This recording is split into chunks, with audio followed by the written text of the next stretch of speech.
Alright guys, welcome back to Underground Science, and in this video we're going to continue naming E and Z alkenes. So let's dive into an example right away. So previously we've been naming E and Z alkenes with only one double bond, but what if there's two double bonds? Alright, so we do the same thing, we just have to identify E and Z twice now, right?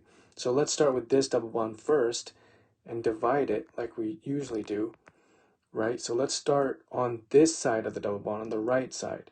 So what atoms do we have on the right side of the double bond? So as you know, we have an imaginary hydrogen here and an imaginary hydrogen here. So let's start on the right side. So if I start on this carbon and I go up, the first atom you reach is hydrogen, right? And then if we go this side, the first atom we reach is carbon. So who has a higher atomic number? Hydrogen or carbon? Carbon does. So that means on the right side of the double bond, carbon is the one with the higher priority, right? And we're focusing only on this double bond. Now let's go on the left side of the double bond. So if we start tracing up, the first atom we reach is carbon. If we trace here, the first atom we reach is hydrogen. So again, carbon has a higher priority as compared to hydrogen. So are the asterisks on the same side of this double bond or on the opposite side of this double bond right here? Now the answer is opposite, right? So that means this double bond right here would be what? It would be the E configuration. Okay, now let's go move on to this double bond. So let's go and divide it like we do to help. Of course, you don't have to divide it, and you can immediately tell if you wanted to, but I'm just doing this to help us, right, separate the sides of the double bond. And of course, remember that there's an imaginary hydrogen here and an imaginary hydrogen here. I mean, it's there, it's not imaginary. In terms of this line diagram, it's imaginary because we don't draw the hydrogens in. Okay, so if we focus on the right side first, what's the first atom I reach on this side, right, is hydrogen. And then if we go down here, the first atom you reach is carbon. So who's higher in atomic number, carbon or hydrogen? Carbon is, right? So that means carbon would be the higher priority group in terms of this double bond and on this side, on the right side.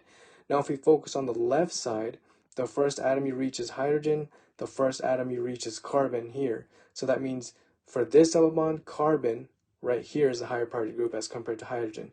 So since we already have an asterisk here, and if we compare these two asterisks, are they on the same side of this double bond or are they on the opposite sides of this double bond? The answer is same side, right? So that would mean that this double bond is in the Z configuration. Okay, so knowing that, now we just have to number this longest carbon chain, right? This whole molecule, and then we can name this whole molecule. So let's go and number the chain, the longest carbon chain now. So if we started, right, remember we have to give the double bond priority, so make sure there's a double bond right here too, right? So we have to give the double bonds priority in terms of having them on the lowest carbon number. So if we started on this side, so if we start on 1, 2, 3, 4, 5, 6, 7, 8, remember it's the longest carbon chain. So instead of saying 9 and then putting 10 here, notice that we can have a longer carbon chain because then this carbon right here would be 10 and then either side doesn't matter. It can be 11, right? Because you can number this carbon 11 too, it would be the same thing. So the longest carbon chain is actually 11 carbons long.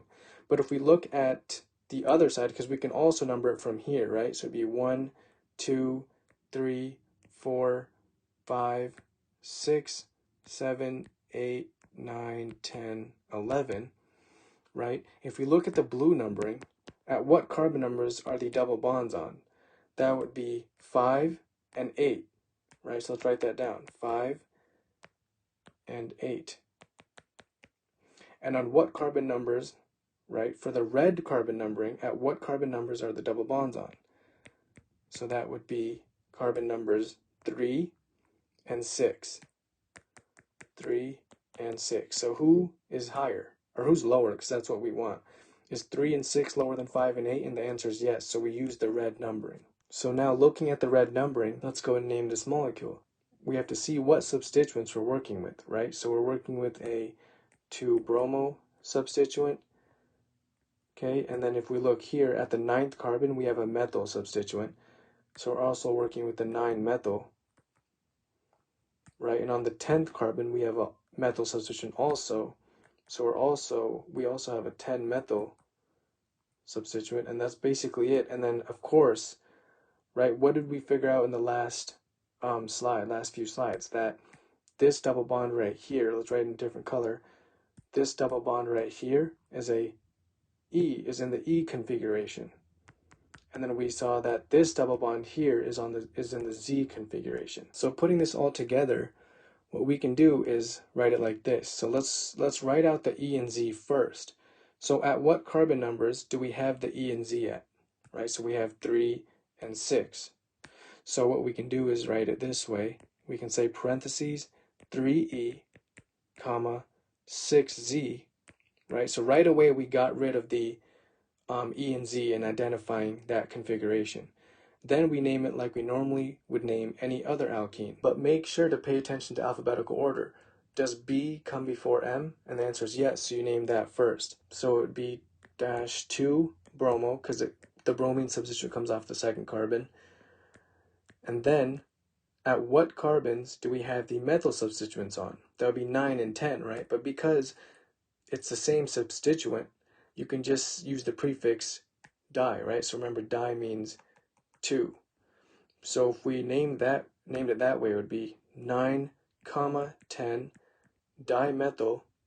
Now we've taken care of all substituents. Now we need to make sure to be, you're being extra specific if you name it this way, but let's do that and name the alkenes, or designate at what carbon numbers, right, are the alkenes on, or are the double bonds on, I should say. So that would be 3 and 6. So you can actually be more specific and designate that. So it'd be again dash 3, 6, right? So because those are the carbon numbers that the double bond is on, and then dash. Now remember, what's the longest carbon chain? 11, right? So what would that be if it was just a normal 11 carbon chain with no double bonds? That would be an alkane, right? So we would name that undecane. But because this has 2 double bonds, so not even 1 double bond. If we had 1 double bond, it would be undecane. But we have 2 double bonds, so it'd be 3, 6 undeca, right? Undeca diene. Because remember, again, the prefix di just basically means if you have 2 of the same groups, which in this case is two double bonds in this molecule, so it'll be undecadiene.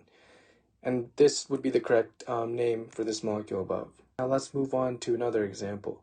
Alright, so what do we do first is let's try to name or find out whether these double bonds are E or Z, right?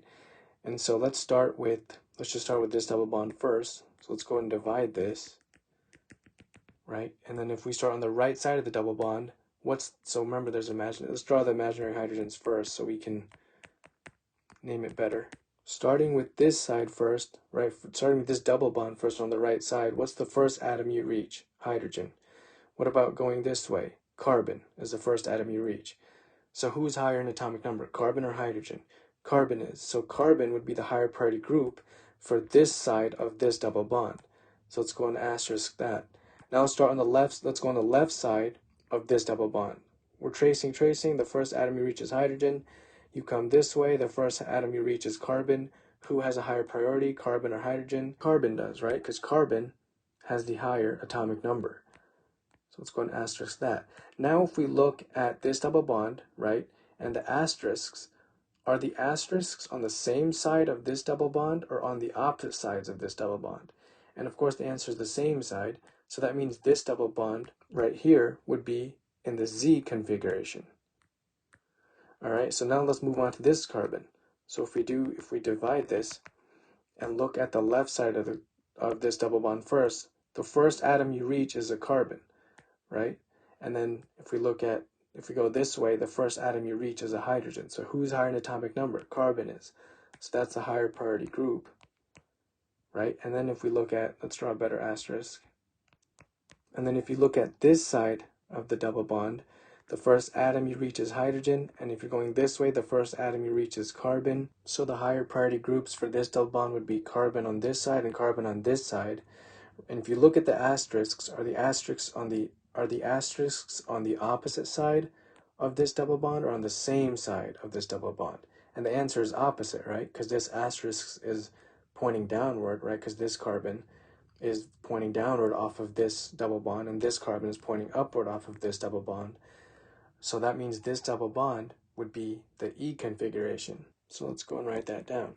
Now that we know that, we can name this whole molecule. But of course, before we number the longest carbon chain, we have to number it so that the double bonds are on the least carbon numbers. So if we numbered it from this way, 1, 2, 3, 4, 5, 6, 7, 8, right? This way is the correct way, because if we started this side, right away we would lose, because the first double bond on the blue numbering is on carbon number 3, while for the red numbering, the first double bond is on carbon number 2.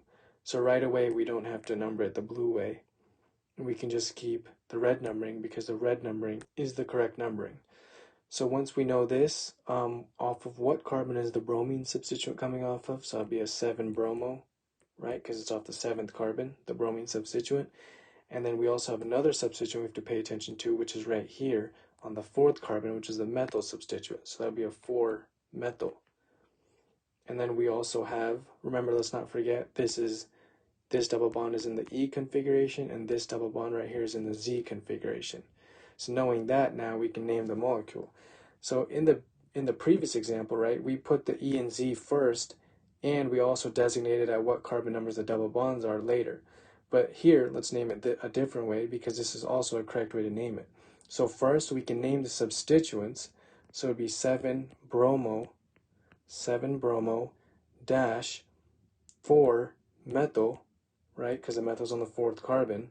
And then here, we can go into the last part of the name, oct, and then dash.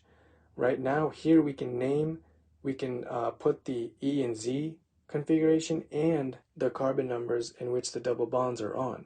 So it would be 2Z, comma, 5E dash diene. Let's just write it down here. So again, 2Z, comma 5E takes care of both the double bond designation and whether or not it's an E or Z configuration, the double bond, right?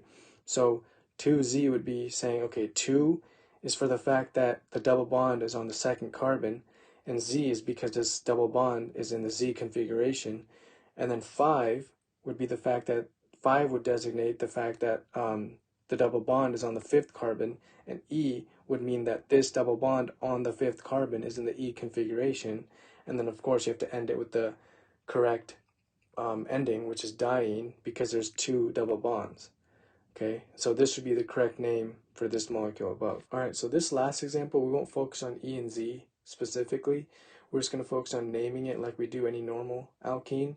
But I just wanted to throw this example in there in case I didn't talk about like alphabetical order and paying attention to that, which I think I did in a previous video, but let's just do an example in case. Okay, so this should be quick now. So first, let's name the longest carbon chain with the double bond being on the least carbon, which would be from this side. So 1, 2, 3, 4, 5, 6, 7, right? And then what substituents do we have? We have a 4-isopropyl, and then we have a 3-methyl substituent, right? So knowing these, remember the only 2 prefixes, like in terms of like iso, right, that count alphabetically is iso and cyclo. Those are the only 2 prefixes that actually count alphabetically. So if we're actually looking at this, we're not comparing P and M alphabetically, we're comparing I and M. So who comes alphabetically first, I or M? I does, right? So knowing that, we can name the molecule.